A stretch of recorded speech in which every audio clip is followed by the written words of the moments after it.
Ho ho ho! Welcome back, ladies and gentlemen, to the Let's Dev Holiday Special.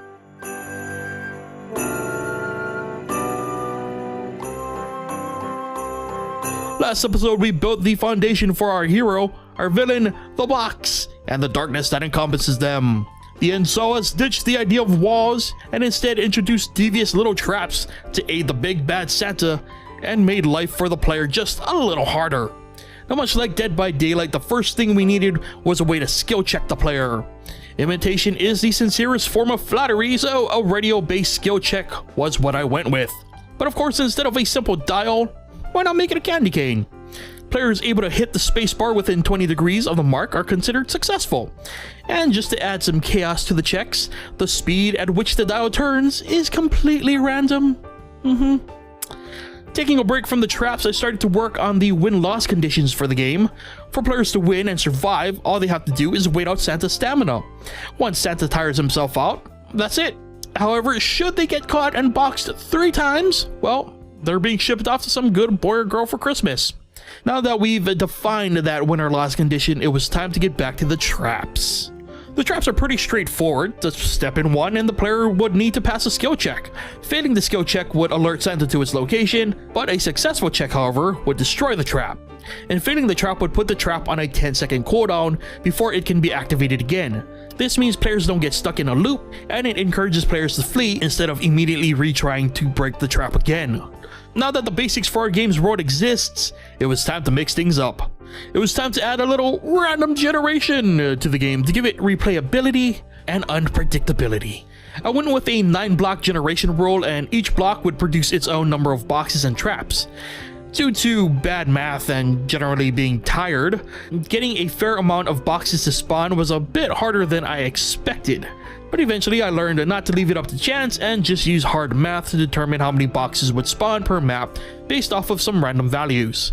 The downside to relying on math, though, was the likely event of 2 boxes or traps stacking on top of one another.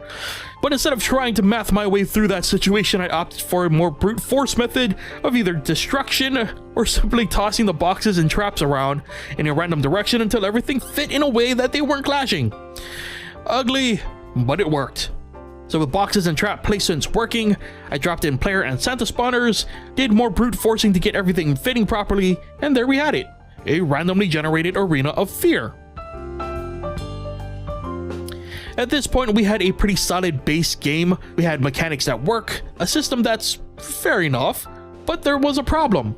It's too easy to just run from Santa until he passes out. There's no counter to simply just running around the entire time, and there had to be a reason for players to constantly be on their A-game.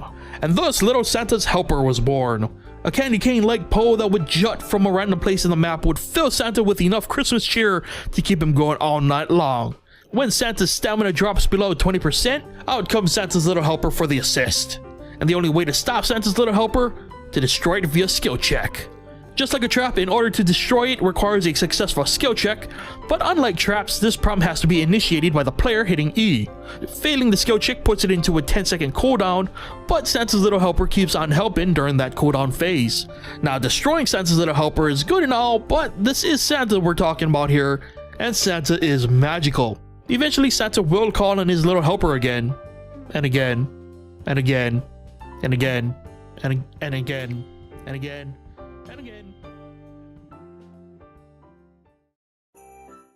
And that's where our story ends for today. Next time we'll be shedding these ugly blocks and shapes for more personality. That's right, it's time for some art.